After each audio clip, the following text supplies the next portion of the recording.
So for the slow kids in the back, there are a couple of sites in Britain that are so important in the history of Christendom that they mean more to the world than any of the residents of Green Lane, and we will fight with our lives to defend it, which would mean defending it from potentially stuff like this. There's this one, which is the Mott, and the ultimate bailey is not actually St Giles, it's a 2-mile island to the west, and both sites will be defended with the last drop of blood from me, certainly. The issue basically is organisations, as my colleagues have indicated, are predicated on truth, because if you don't tell the truth, just by looking at the terrain around you and thinking of the history of this place, you're going to die. So it's not that you're going to actually die, it's just that the British became so violent because of our history that our violence got codified into law, so words became violence. So this is why my career is proxy violence, getting people violently assaulted by police and bailiffs because they haven't done what I say. So if you're just sort of a normal person in time, I mean, being that sort of person is sort of natural, and you just the way you want to behave anyway, but it's just that you're restrained by a legal process, which of course is there to, in a Platonist sense, to prevent you being the big dumb grug who just uses the power to beat people up. But because of the degeneration of the culture that built this place, it's now in reverse.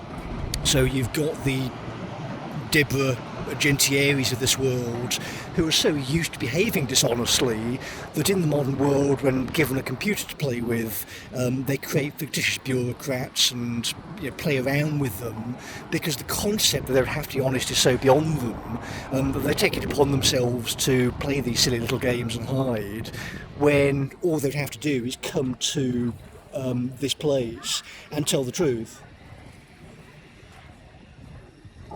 But because of the gang networks now effectively running the place, and because they've got access to IT infrastructure, so the EDI cretin is of course trained by Birmingham University. Nobody cares where this guy is from, his what he thinks about the country.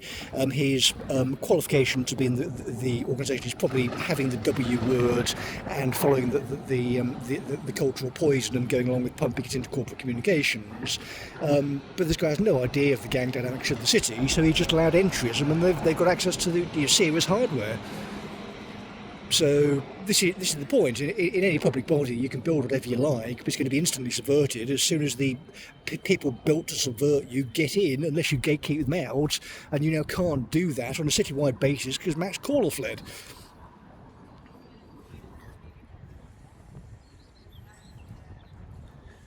So all of this is really beyond my pay grade, so I'm sort of sitting here by a phone box. I mean, this is down to subject matter experts. I mean, the people paid highly by the city of Birmingham, so we're looking at Jennifer Southall, Joanne Roney, God knows how much Diane Jones has paid over the years, David Fern is presumably still being paid to pass through, or get people to pass through possession orders in that department. Regina Rowley, the woman who got the critical race theory documents in 2020 and is still there apparently. Joanna Campbell, I think, is the woman in the whistleblowing outlet who didn't respond for 6 years, and now Roney's again playing about in Birmingham University.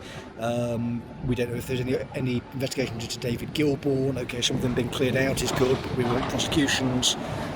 People have clearly been harmed, including me.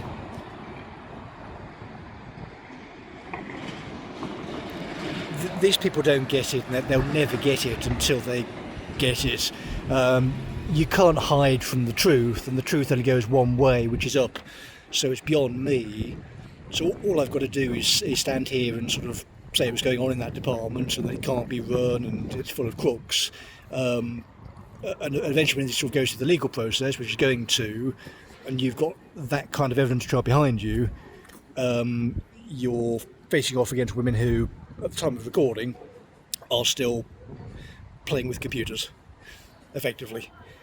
You think about the level of intelligence it takes to do something like that. So create a fake bureaucrat and expect me to adhere to what it says is so delusional, it's untrue, and it doesn't work because we've got your name. We know who you are, so it's just kind of a case of finding where you are and getting police to talk to you, which of course is now going to happen, isn't it, on Monday.